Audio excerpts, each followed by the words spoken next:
Welcome back to another episode of Tea Time with Terry Ann. I am Terry Ann, also known as Coach TA. Today I'm sitting here with my friend Kerrie O'Connor. I met Kerrie about a year ago, and she has done something to help my personal self-esteem, so I wanted to share it with you. We met at Fabulous Fun Females with Belinda Lane. You did. Probably a little over a year ago. Yes. So, first of all, what even got you into that network group? I was actually invited by another friend who had been in some networking, and she told me about it, and I thought, okay, well, I want to, kind of branch out and reach out to other women's groups and things like that, and kind of feed off of their energy, because I think that part of it is huge. I try to be really positive, but I've noticed that, the more I surround myself with positive women and women of integrity, that just leads more and more into it. So I've tried to branch into different groups, and I really love that group. So it's very, very positive, full of energy. It's great. That's what I like about it. I really do enjoy our time together there. Now, when we met there, I would slap on some lipstick. That was pretty much about it. I'm not a big makeup person, but you have shown me how to keep my feelings of I don't really want a lot of makeup, but yet put on enough that it has actually affected my self-esteem. How does that work? I think that confidence is about how you feel on the inside, obviously. But looking good on the outside is really what it does for you on the inside. It's not about the way other people see you. It's about how you see yourself. And before I really started doing makeup and skincare, just within the last 3 years, I was never very girly. I mean, I wore a little bit of mascara because my eyelashes were blonde. I liked the idea of lipstick because it always looked really good on other people, but it never stayed. Then I found a product that did stay. And so I kind of started trying more things and not to change who I was, but I think to kind of build my confidence. And even in the last year, if you knew me before and you know me now, I think I still had some of that confidence on the outside, but I didn't really have it on the inside. So it's kind of been a building process, at least for me.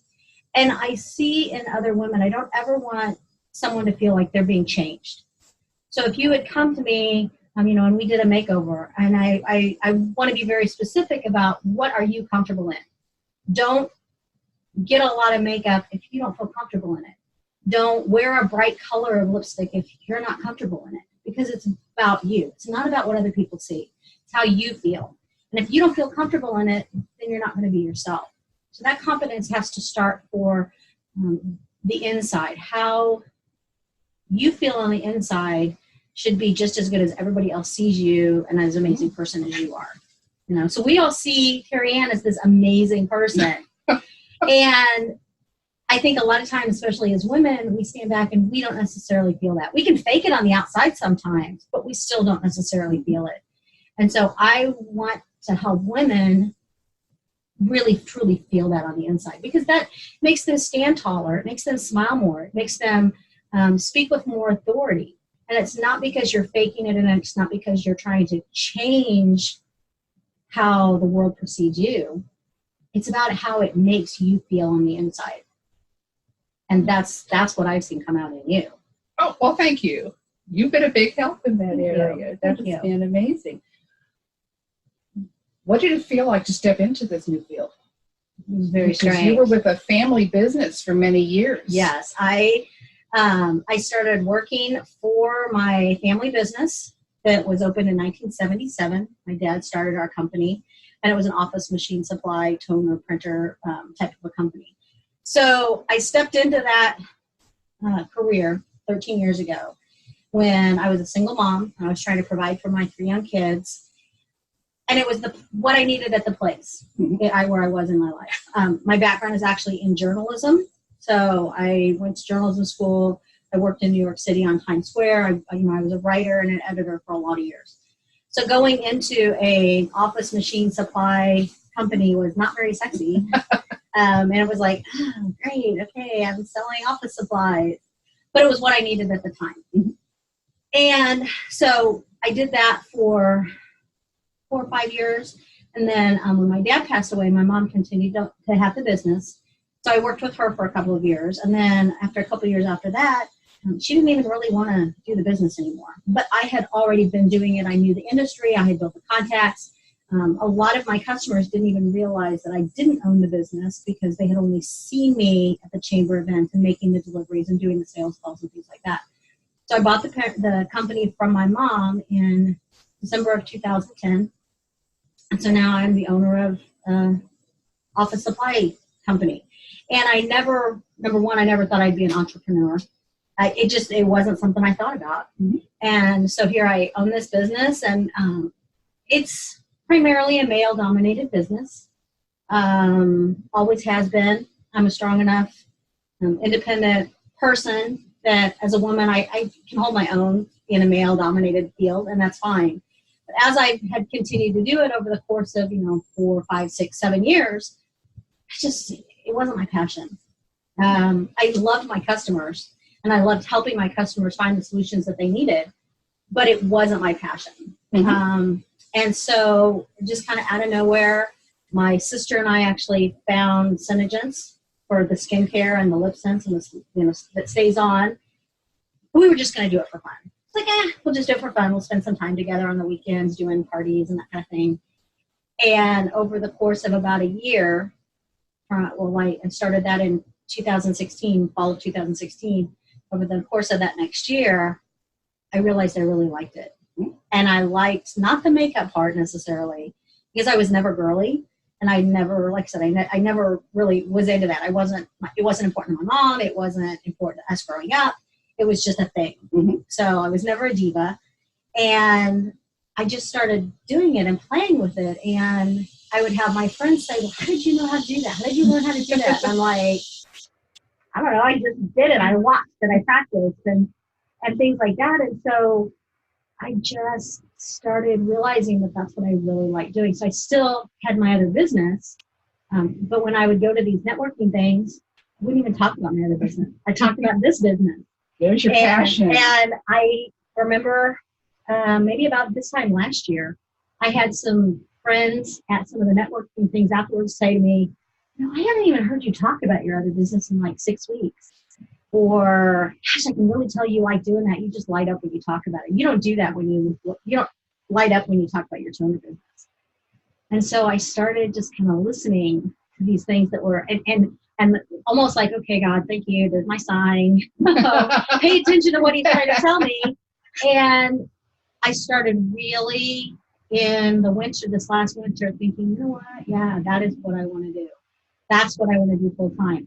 Not because it's makeup, not because it's about the vanity of appearances, but because I feel like I had gained so much confidence in myself and in my appearance and in my legitimacy as a person, that if I can help another woman find that through whatever it is, or teach them something that they didn't know or that they were maybe afraid to ask somebody, that's what I love doing. And so, the beginning of this year, I started transitioning into, okay, this is going to be my full-time job. And my husband has been encouraging with me on it. And I've kind of wrapped my brain around that. And yeah, so even got my mom's blessing to phase out of our family business. Mm-hmm. So, and I was scared too. I was scared. I was really scared. I sat there talking to her and I'm crying, Mom, I need to talk to you about something. I'm thinking about it. And she said, you want my blessing, don't you? And I said, yeah, I want my blessing. She's like, I think that's great. Life's short. Follow whatever it is that makes you happy. She said, that was your dad's passion. It's not yours. I like that. Follow your passion. Yep. You found your passion. Yep, I did. And I can see it when you talk about it. Thank you. I know that the day you spent with me, just going along with trying to find what would excite me. Right. What makes you feel good? Not what somebody's going to sell you. Not what somebody else says that you should wear. What makes you feel comfortable? What makes you sit taller and stand taller and speak with more authority and have more confidence in your voice? I've seen it over and over and over in women who say, I don't wear lipstick, or, oh, I don't wear very much eye color. And so we play with whatever they're comfortable with, and they sit up more and they smile more. And then you can hear it in their voices when they're smiling and when they're talking on the phone. I mean, there are studies that have been done, whether you're a man working at home and you get up and you put on a suit jacket, whether you are a woman talking on the phone to your customers, nobody can see you, you get up, you wash your face, you put on your lipstick, even if you do nothing else, you are going to have a more productive day. You are going to speak with more authority. You are going to sound more confident in talking to people just because, you can't see it. You just kind of know. I've noticed that in myself over the last few months. The days that I do get up and take care of myself, I get a lot more done. This is really weird. What is the difference? I had a friend come over one day and I had the makeup on. She said, oh, where are you going today? Nowhere. I just thought that I did this for me. Well, she came over another time and there's really a big difference in the days that you put that on, the days she noticed it just coming in, stepping into my house and seeing my reaction. There's a big difference. I didn't realize it, but it makes a difference, and it's a big confidence builder. Yeah, and it's not like you can even see yourself sitting there at the computer with it on. It's just, it just does something for you, whether it's a self-care thing, whether it's, I don't know, but there are studies that say that it's actually a real thing. So this whole working from home or, having a day where you can stay in your pajamas all day, you actually are more productive when you at least, change out of your pajamas and brush your teeth. So those days I don't get out of my pajamas until noon or so, not a lot got done. Yeah, I'm that way out of the weekend. I've started to notice the big difference. It is. So I like how you have helped me, this little subtle little way. You have helped me over this last year to step out and gain confidence in a simple little way. Like all I did was put on lipstick this morning and I'm feeling good. I don't understand this. And it stays on all day, so you don't have to think about whether it's not there. That's my favorite part. It does stay on all day. I do like that. That is my favorite part. And I see huge changes in you as well. It's evident on the outside. Just even from when I came over, I was like, oh, look at you. So you smile more, you have more confidence. I know there's other things that have gone into that, but there's a big difference. I can see where you have come just from the last year. Oh, well, thank you very much. Thank you for your part in it. Doing this video has been a big stretch for me. Oh, me too. If you are interested in speaking with Kerrie, I'll have her phone number and website right after we say goodbye. Thank you so much for talking with me and for helping me to build my confidence, and I hope that we can help to build yours. Thank you. Until next time. Bye.